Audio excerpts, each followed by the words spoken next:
Greetings, YouTube! Yeah, I've warped your way back into the WGS Arcade. We're back with more boobed Tenshi, and the last episode we got the startling revelation that Michelle was a double agent. I mean, don't mean in the bra size either. But from the way it looks like hers went up as well. But anyway, she was giving us her story. Bunny was here in the entertainment center too, and Michelle was giving her reasons as to why she was doing this. I looked to my side. Rose was still looking up at Michelle with a hurt gaze. I could tell how betrayed she felt just by looking at her, but at the same time, there was also a glimmer of worry. It was then that she glanced back down at her chest, likely checking to see if it was still swelling while we were trapped in a future time. "Hey, it's going to be okay." I whispered this to her and took her hand, gently squeezing it in a reassuring manner. She looked over at me and gave me a weak smile, nodding while doing her best to keep from tearing up. All of these things have been happening so quickly for her. It was obvious that she was deeply terrified, but she was doing her best to keep a brave face while it all happened. Where was I? Ah, yes, the messages. Day by day, each communication became clearer and calmer. I could tell that the words at the other end were beginning to show faith in what I was saying. I knew I couldn't bring them back here forever to help them escape their plight to the effects of the time window. Doing so would overload their endocrine systems and could potentially kill them if they tried living here for more than a year. So I decided to help them, to give them an opportunity to change the future. Even though Tensei warned us not to tamper with anything in the past. Graham's ideals and theories were old and based heavily on his own bias and superstition. He never experimented with other hypotheses, namely that possibly changing the future wouldn't destroy everything. You don't sound absolutely sure yourself, Michelle. We haven't tested the idea yet, trust me. We wanted to, but we were unsure whether anything we did actually had any bearing on the future. So we decided to work on an idea, a paradox. We began drafting up a concept, and after some study and further workings, we knew what we had to do. Something that seemed insignificant, but that would affect all of us in one way or another. And what would that be? Michelle smiled devilishly and stepped towards me. I wasn't used to her new outfit, but since she was in a different time, she had her own time suit and everything. Needless to say, it was just as revealing and durable as the others. On your 18th birthday, a horrible accident befell your family. Am I correct? Yeah, thanks so much for bringing that up again, Michelle. Seriously, that just happened. Why do you have to... Hush, Kenji. The reason I bring it up is because a very important choice is going to be made very soon. And it's going to be up to you to see whether or not it is realized. Why me? Because with you there is a real risk behind it. If we want the results we seek, we have to put everything we can into this one single incident. Just get on with it. What do you want from me? I'm sorry, Kenji, but I'm going to have to ask you to burn down your family's house. Kenji burned down his family's house? He's the reason his family died?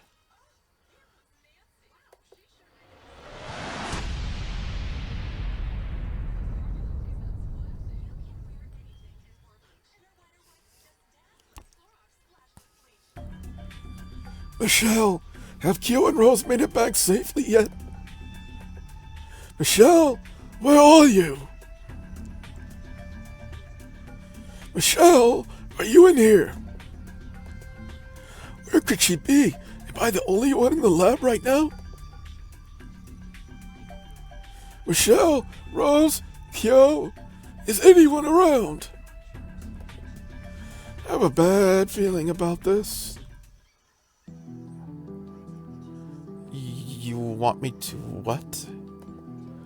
The plan that we're setting up is a dangerous one, but it's very workable. I'll explain in greater detail once we get back to that time period, but for now.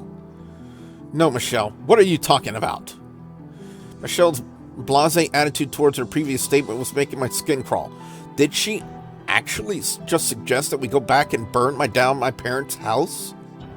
My head was swimming and I felt faint. This couldn't be happening. It had to be a misunderstanding. But it was so blunt, it was so hard to believe that it was anything but the truth. Now is not the time, Kenji.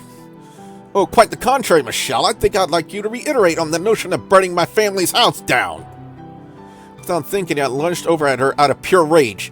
All these feelings that I had been bottling up over the past week had burst out of me and were spilling over, and the aggression was about to meet with Michelle. But she was quicker than me.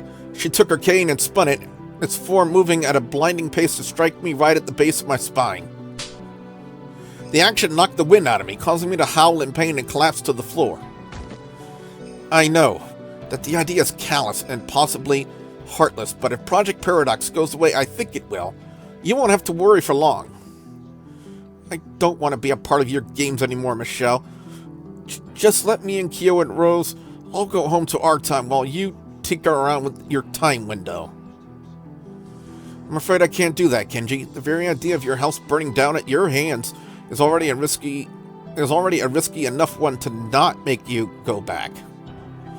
I know this seems confusing, and it is a bit too much, but it's for the greater good. I promise you. I still felt the rage inside of me. It was like a lump inside my chest that wanted to burn its way out of me, but Michelle had hit me in such a way that kept me from moving. I haven't even registered the possibility that she may have temporarily paralyzed me with that blow. I could hear her sigh. MIzuki, take him to his quarters to rest and recover. Bunny, take Rose and Kyo to their own separate room together. Hey. The last thing I need you to do is scheming with him. Now go, take care of him. I saw both MIzuki and Bunny nod, MIzuki taking me by the torso and lifting me over her shoulder, before swiftly walking over to her room within the hallway. She dropped me on my back on the bed and stood in the doorway looking at me. What? I understand how you must feel. Oh, do you now? So you know what it's like to be told to kill your own family? I said it with biting sarcasm, but I could tell from her eyes that she was being serious. Let's just say I didn't have the best upbringing. She paused and then turned her back to me. But that's none of your concern. Rest, Kenji. Tomorrow will be a difficult day. With those words, she exited into the dark hallway, leaving me to collapse onto my bed and stare at the ceiling. Relax? How could I possibly relax knowing what I had to do tomorrow? As part of this project? I brought my hands up to my face and rubbed my eyes. I was tired. I had barely slept since I'd gotten here. And that wasn't changing, especially now. I sat upwards, looking around the dark room, then finally making up my mind. I quietly stood, making my way silently towards the doorway. I looked out, making sure no one was keeping tabs on me, and began to make my way down the hall. I needed answers that Michelle wasn't giving me. If I could just find them, maybe I wouldn't feel as uneasy. I made my way into the room adjacent to mine, thinking that at least one of these rooms was used to hold paperwork. They had shown me the experimental lab, and it seemed to be just a storage closet for various spare parts. No real shelves or bookcases within it, so the plans must have been in one of these other bedrooms. I went in quietly. Sneaking over to the bookcase, I rolled open a drawer on the bottom, leafing through. Nothing but clothing in this one. I dug around a bit, but I barely had time to look before I heard someone approaching. Crap! I looked around trying to find a good place to hide until the coast was clear. The closet nearby seemed big enough to hold me, so I swung the door open and quickly snuck inside, shutting it behind me as swiftly but silently as I could. A figure appeared in the doorway, nimbly walking towards the bookcase. They lit a candle, allowing the room to fill with light and showing me who it was. MIzuki.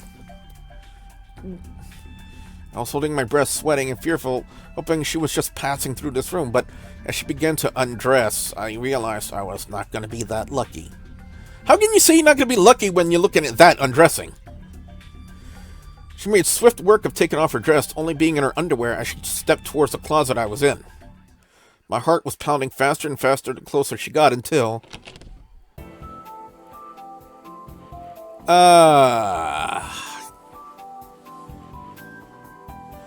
For a ninja, that's some very frilly underwear. Kenji. Hi MIzuki, fancy seeing you in here. Seeing as this is my room, it's not quite the coincidence that you make it out to be. You're kind of... I'm aware of my state of undress, Kenji. I'm just choosing not to worry about it in front of you. Why is that? Well, I'm not supposed to make business with pleasure for the most part. She backed away from the closet, gesturing towards the bed. Take a seat. Let's talk about this. Okay. I took the seat she offered and watched as she picked out some clothes from her closet. I did my best to avoid staring at her, but such a task wasn't necessarily easy. She eventually donned her usual casual clothing before sitting next to me. Even with such a cold disposition, I could tell she was trying to be comforting. What are you truly afraid of, Kenji? What? I mean, there are a few things, but are you referring to what I have to do tomorrow? Particularly that, yes. Well, I don't know. The thought of being my parents' murderer from a week ago isn't exactly settling in my stomach very well. What if I told you that the whole reason Michelle planned this was to alter that fate? What? Michelle's not as cruel as she is making herself out to be. She's trying to keep the details to herself in order not to sway your decision. To make it somewhat clear, if not a bit unfair, I feel a duty to tell you what your two options truly are. Options? You telling me I have a choice to do this? Then why ask at all? It's simple. There are two possible ways for this to go, Kenji. You burn down your own home and life goes on as it already has. Or you don't burn it down and risk many things. Time falling apart, a paradox ripping you to shreds, in a metaphysical sense, or at the very least, all of the people you have gotten to know within the past week disappearing from memory. What? Rose, Kyo, Michelle, myself, and Bunny, all of us will disappear in the blink of an eye to you. Of course, we'll still exist out there in your time, but then again, perhaps not. We are altering time, your life, and will have a huge effect on all of us. If Michelle's own theories on time alteration are correct, well, something much better will happen. But she is aware of the risk, as am I. I suggest you take some opportunities, Kenji, and make some decisions while you can. You have one night left of this. Depending on your decision, make the most of it. Okay, thank you, MIzuki. Now that I think about it...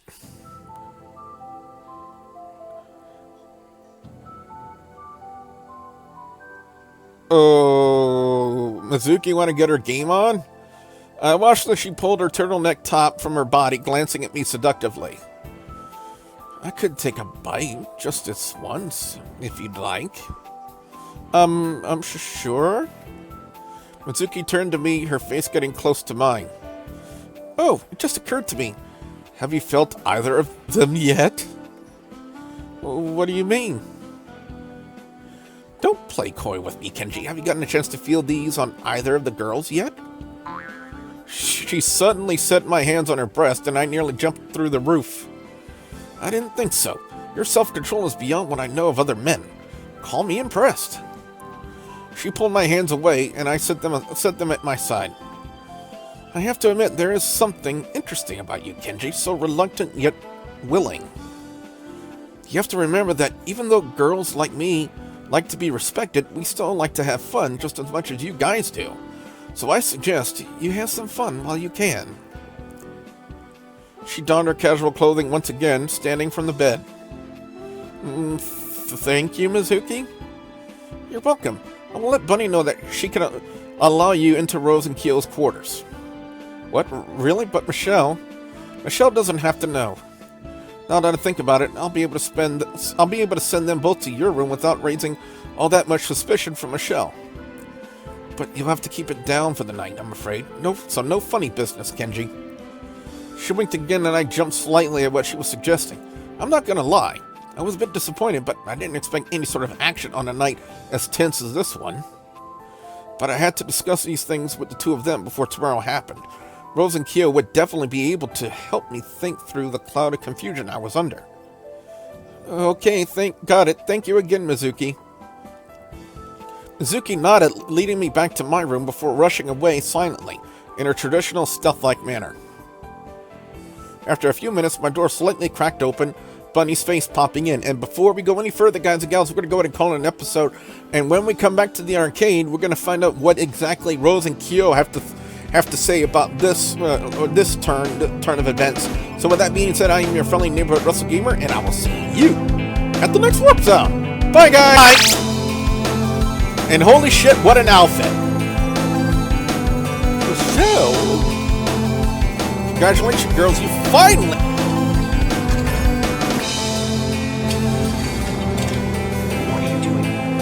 Uh-oh.